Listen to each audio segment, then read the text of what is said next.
Hello and welcome to this next module where we're going to be discussing the progress theme. Now, the progress theme, as you know, is all about how during the Prince2 project we monitor and assess and ultimately report on where we actually are versus where we're supposed to be. So we report our progress and monitor it. Now, this module has taken your previous foundation learning into account. To that extent, if you still have access to the foundation module, you may want to review it again, particularly if it has been some time since you originally completed it. At the very least, I would review chapter 12 along with the foundation syllabus to ensure that all of those foundation learning objectives are clear and fresh in your mind before you continue.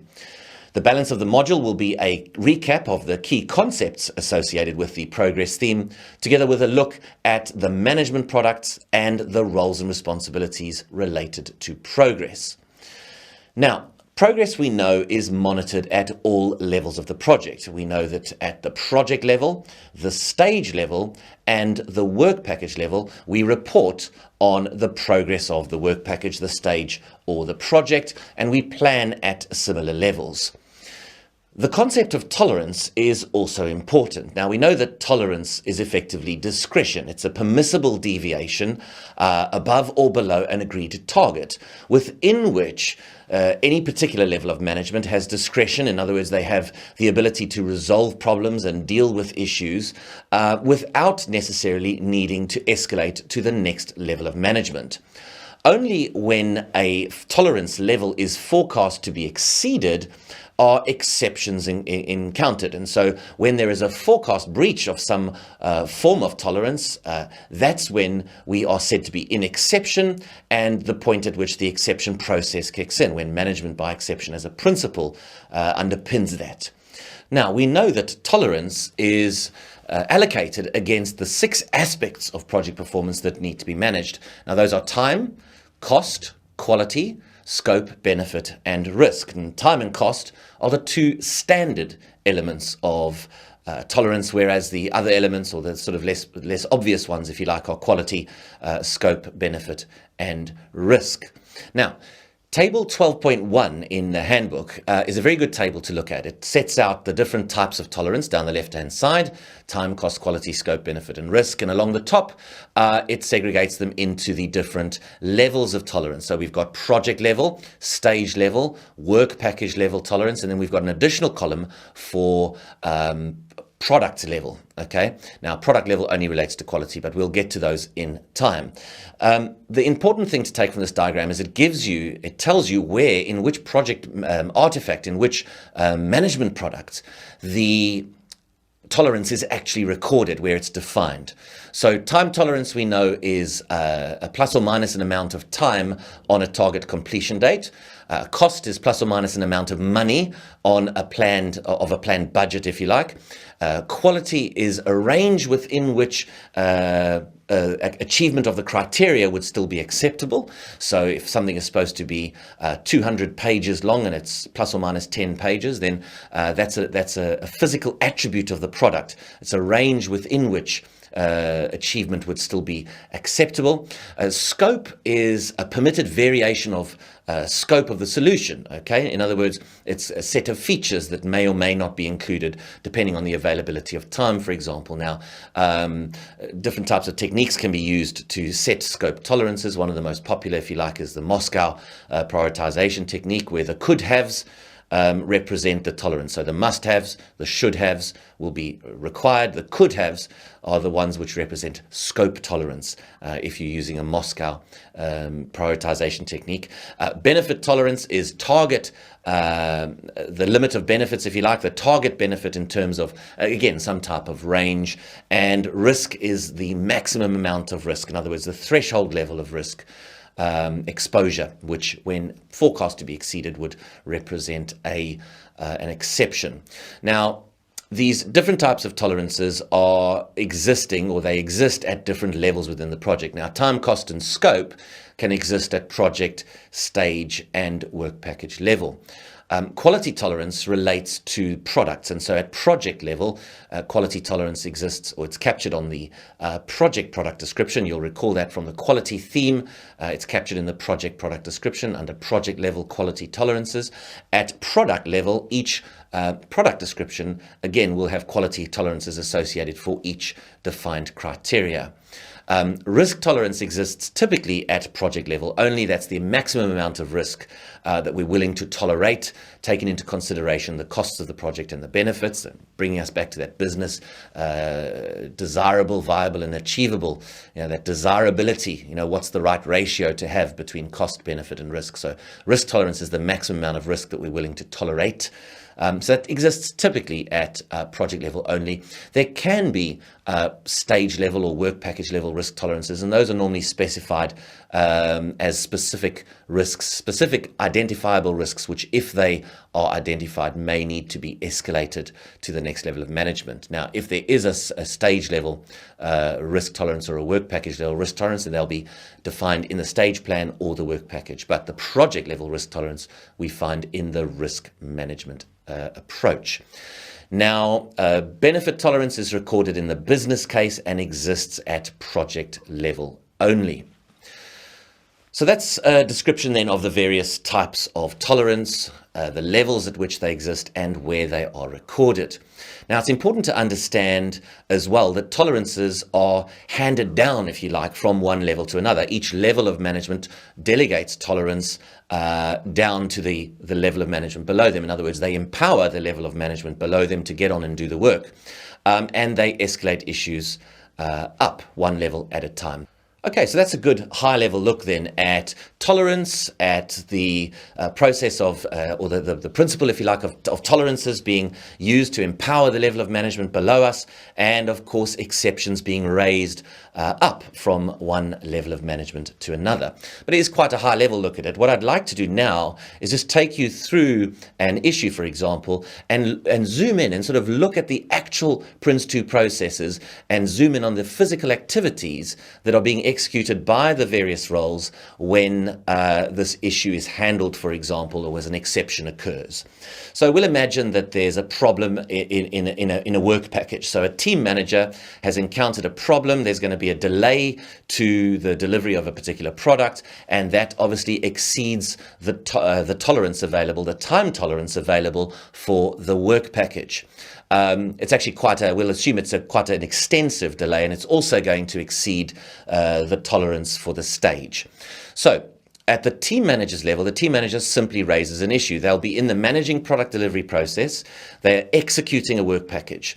And as part of executing a work package, we know the team manager raises issues as required. So the team manager will raise the issue in the manner which has been prescribed in the work package itself. So that will then trigger the controlling a stage process activity to capture and examine issues and risks, while the project manager is digesting the contents of this communication from the team manager.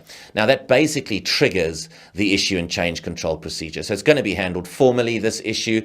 There'll be an issue report created. It'll get logged in the issue register. The project manager will review the management stage status, and from reviewing the management stage status, determine that this issue causes a potential breach of the stage level tolerance. So we're now in exception. We go through to escalate issues and risks, and at this point in time, we create the exception report. That exception report gets sent to the project board, and it goes effectively into the directing a project process, into the give ad hoc direction activity.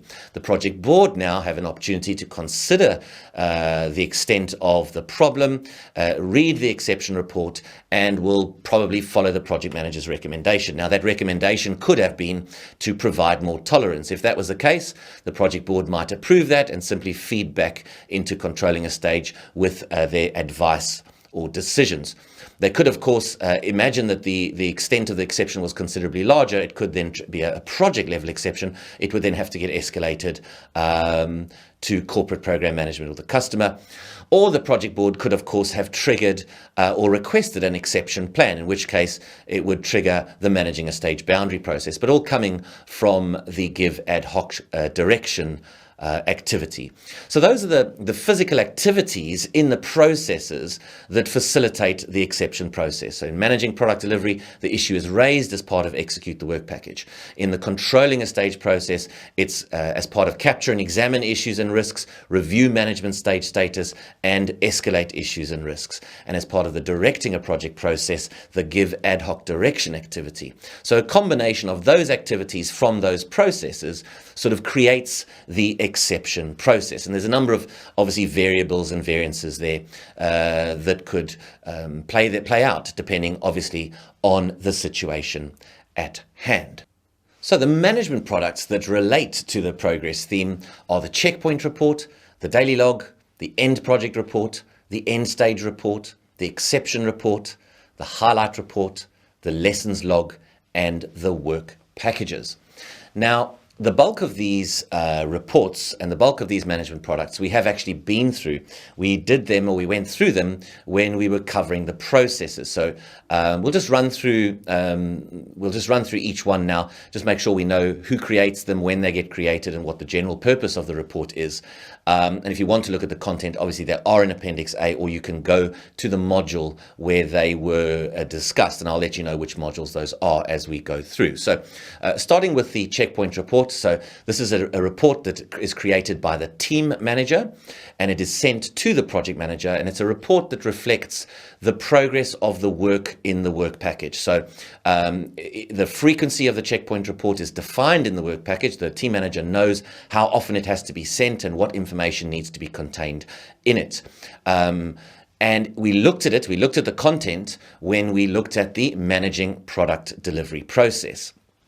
Now, the daily log, we know, is created in the starting up a project process by the project manager, and it's used throughout the project. And it's that informal repository for information that the project manager is going to handle informally, or in the early stages, in the pre-project phase, it will contain risks and issues and that type of stuff. Until those registers and logs get created, then the information gets sort of transferred across.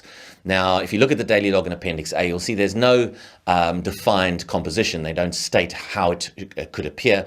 It really could literally be a notebook, okay? Just a place somewhere where the project manager is able to keep those notes and so on.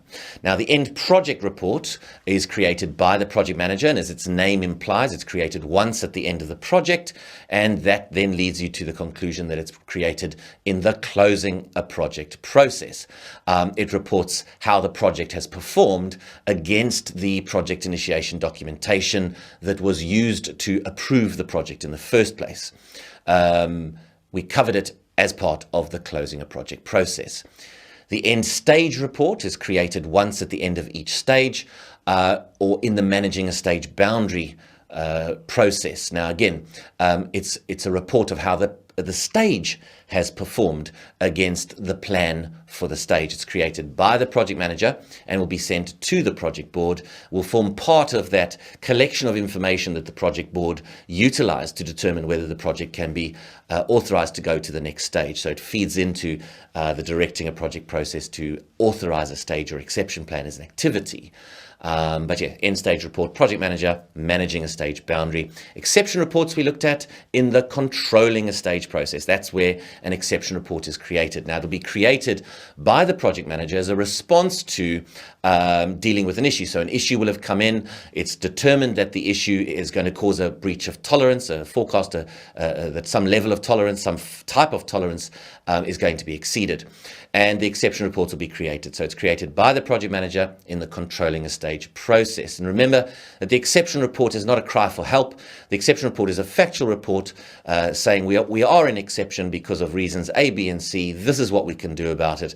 This is my recommendation. Please, can it be approved? So it's as much a mechanism simply to get a required approval to take a corrective action that the project manager would like to take.